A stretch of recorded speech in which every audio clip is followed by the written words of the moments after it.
지난번 시간에 반도체 전공정 웨이퍼 제작에서 마스크 제작 단계까지 알아보고 관련 종목인 OCI와 KC텍, SNS텍에 대해 알아보았죠. 오늘은 주식 투자를 위한 반도체 시리즈 2탄으로 지난 마스크 제작 다음 단계인 산화 공정부터 알아보고 관련 종목에 대해서도 분석해 보도록 하겠습니다. 마스크 제작 단계를 거친 웨이퍼는 산화 공정에 들어가게 되는데요. 이유는 현 단계의 웨이퍼는 전기가 통하지 않기 때문에 반도체 성질을 갖게 하기 위해서 다음에 공정을 하게 됩니다. 산화 공정에는 800도에서 1000도의 고온에서 산소나 수증기 등을 웨이퍼 표면에 뿌려 실리콘 산화막을 형성합니다. 이 산화 공정을 거치면 웨이퍼 표면의 산화막이 오염물을 차단하고 웨이퍼에 새겨지는 회로를 보호하게 되죠. 관련 기업은 AP시스템과 유진테크가 있습니다. 다음은 감광액을 도포하고 포토 공정에 들어가는데요. 감광액은 빛에 민감하게 반응하는데 이를 도포하는 이유는 회로를 그릴 때 빛을 이용하기 때문에 감광액을 도포합니다. 관련 종목으로는 감광액을 도포하는 장비 PR 쿼터 관련 PR 재료 기업인 동진세미캠, ENF 테크놀로지가 있습니다. 그리고 노광 장치를 이용하여 회로 패턴을 만들어내는 과정을 거칩니다. 이 노광 공정이 반도체 제작 시간 중 60%를 차지하며 생산 원가의 33에서 37%를 차지하는 공정입니다. 이러한 과정에서 초미세 작업이 필요한데 파장이 짧은 빗을 이용합니다.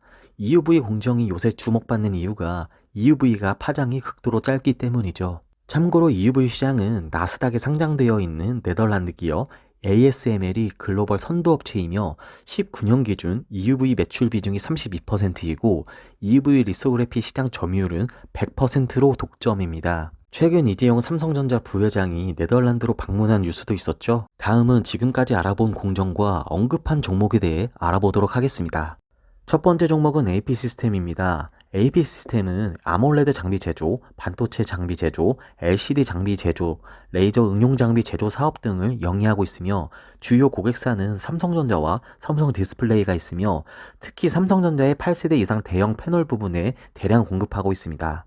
반도체 장비 매출은 전체 매출에서 약 10%, 디스플레이 쪽 매출이 약 88% 수준으로 반도체보단 디스플레이 쪽 매출이 압도적으로 높습니다. 반도체 매출은 앞서 말씀드린 산화 공정에 쓰이는 급속 열 처리 공정 장비입니다. AP시스템의 주가를 보시면 21,000원대에서 지지를 보이는 듯하나 현재 좋은 흐름을 보여주지는 못하는 듯합니다. 이유는 역시 실적인데요.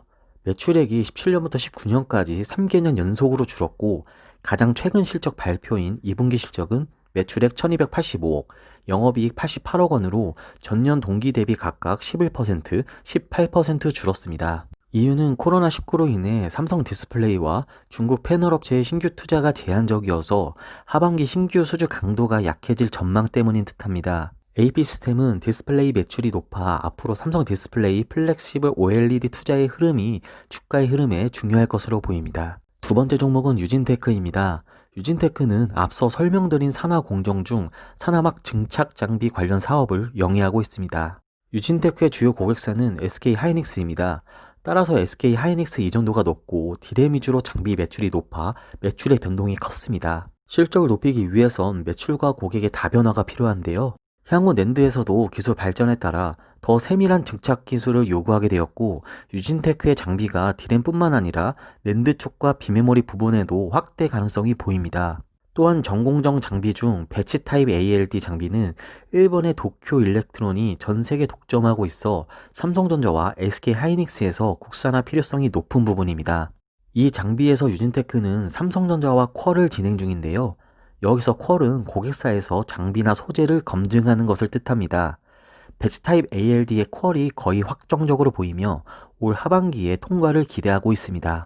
또한 배치 타입에 이어 라지 배치 PALD와 LPCVD, 미니 배치 ALD 등 다수의 신제품도 인증에 들어갈 가능성이 높은 것으로 보고 있습니다. 이에 따라 삼성전자에도 일부 수주 기회를 기대해 볼 수 있습니다. SK증권에 따르면 2020년 실적 컨센서스는 매출액 2,037억 원, 영업이익 159억 원을 전망했습니다.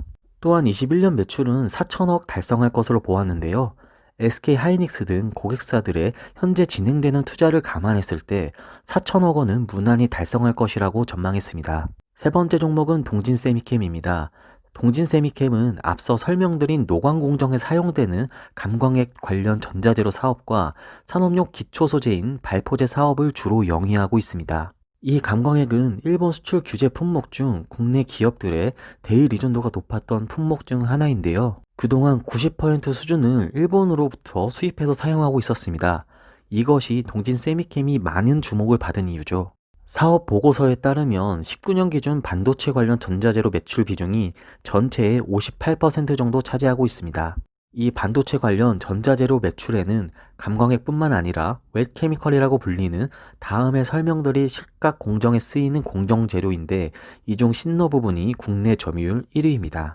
동진세미캠은 삼성전자와 협업 관계에 있는데요. 13년 1세대 3D 낸드 플래시 양산 전부터 KRF를 개발하기 위해 협업했고 안정적인 소재 공급을 위해 삼성전자에서 동진세미캠에 251억 원을 투자하기도 했었습니다. 올 초 산업통상자원부에 따르면 정부와 삼성전자의 투자로 감광액 생산 공장을 증설하여 생산량을 21년에 현재 대비 2배까지 증가시키는 목표를 세웠습니다.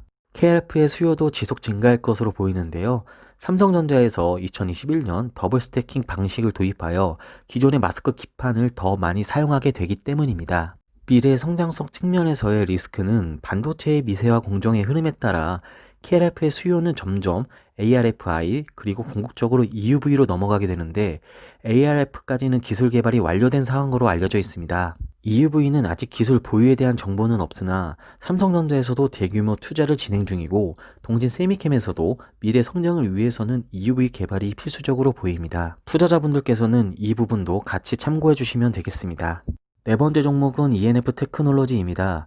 ENF 테크놀로지는 감광액 핵심 원료를 생산하는 기업으로 동진세미캠과 같이 반도체 소재 국산화로 주목받았던 종목입니다.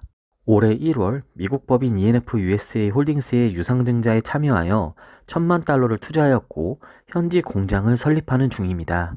이유는 삼성전자의 오스틴 생산 법인에 반도체용 소재를 공급하기 위해 생산 현지화를 진행하고 인텔과 마이크론 등 미국 내 반도체 기업에도 공급을 확대하는 것이 목표입니다. 2022년쯤 완공될 것으로 알려지고 있으며 이후부터 관련 실적이 가시적으로 나타날 가능성이 있습니다. 또한 9월 25일 반도체용 불산 제조 설비 신규 투자를 공시하였는데요.